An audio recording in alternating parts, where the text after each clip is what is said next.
Welcome to another mobile edition of Fitness D TV. Today I want to share something with you, and that something is the following statement.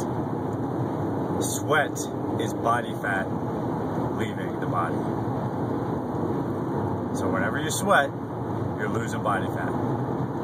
And it seems kind of obvious, right? That if you're sweating, you're losing body fat. Well, for one, it's obviously not that obvious to a lot of people because a lot of people don't sweat as much as they need to. And for two, it's really not 100% accurate. You're not actually sweating out body fat. The sweat is your body's attempt to cool itself down because of the intensity of the exercises that you're doing, and the intensity of those exercises is your body trying to keep up with the energy demand by burning body fat. So, is the sweat actual body fat? No, but if you're sweating, you're probably burning body fat.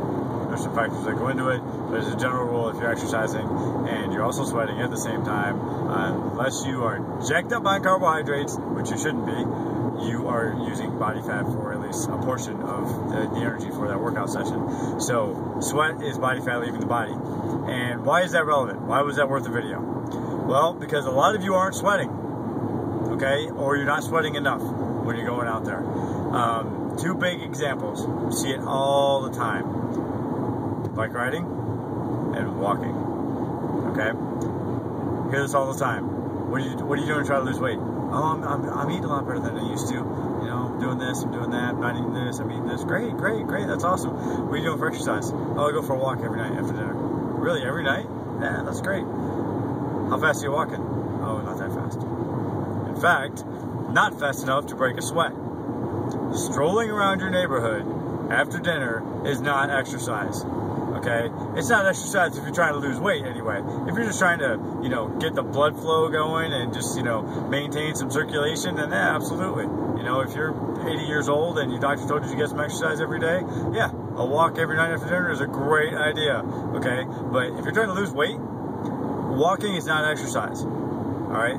If you are walking briskly to the point where your heart rate is up and you are sweating and you keep your heart rate up the entire time to the point when you get done walking, you are all sweaty because it was that hard. That was exercise. Okay, that was exercise. It's strolling around your neighborhood, talking about politics with your neighbor and your little Shih Tzus. Shih Tzus are dogs, by the way, for anyone who doesn't know that. That's not exercise. Okay, and neither is running with your ginormous German Shepherd, who the only reason you're running is because he's yanking you to every fire hydrant that he can find, and then he stops and sniffs it for 10 minutes, and you just stand there while he's sniffing. Okay, that's not exercise. If you want to lose weight when you're walking, you have got to walk very, very quickly. You've got to step it out, and ideally, if you really want to get the most out of walking, add some weight to it. Okay, if you've got a weighted vest, obviously that's really ideal, although I doubt anyone who had a weighted vest would just be doing walking. But you got a backpack, right? You got a backpack or something along those lines you can strap on your back. Well, guess what happens when you put a bunch of stuff in that backpack? Say, I don't know, 20 or 30 pounds worth of stuff in that backpack. You just added 20 or 30 pounds to how much you weigh while you're walking, making that walk significantly more effective than it otherwise would have been. Okay, everyone's got a backpack. Put a backpack on, put some weight in it, step it out. If you're not sweating while you're walking, and walking like any other exercise, you need to do it for a reasonable amount of time. If you're only walking for 10 or 15 minutes, again, that's not really exercise. Okay, if you normally work out for 40 to 60 minutes a day, as you definitely should be, well, then you need to walk for 40 or 60 minutes a day, or you're not getting enough exercise from walking. And I would never recommend that someone just walks, by the way. I'm just beating the dead horse of walking because it's just so annoying how many times I've heard this. Okay, another one, bicycling. What are you doing to lose weight? Oh, I ride my bike all the time. Really? How far do you go? Oh, probably like 15, 20 miles. That's great. How fast do you go? Not that fast. Okay, it's just bicycling. You're on wheels, for God's sake. Most of the time you're rolling. If that's all you're doing, same thing with rollerblading or roller skating. There's only a minimal amount of effort that goes into actually getting yourself moving. Once you are moving, if all you're doing is coasting, you're not getting anything out of that, or you're not getting very much out of it anyway. So, just like with walking, if you want to call bicycling or rollerblading or roller skating, Hey, some people still roller skate, okay? If you want to call that exercise, you need to step it out. You have got to crank up the intensity of that exercise. You can crank it up by going faster. You can crank it up by on a bike. Obviously, you can make it harder on a bike by putting in a higher gear. Don't stand up all the time on your bike. Do you know why you stand up whenever you're on your bike? Because you're tired, and it's easier. It's easier if you stand up. So don't stand up. Sit down, keep your butt on that seat, and push, and you're going to feel it in your quads, right on the top of your legs there, and you're going to be getting a great workout. Okay? Same thing, though. You need to be breaking a sweat. Think of what it feels like when you go jogging, or whenever you do any kind of exercise that really, really makes you sweat, really makes you say, oh my God, I'm really out of breath.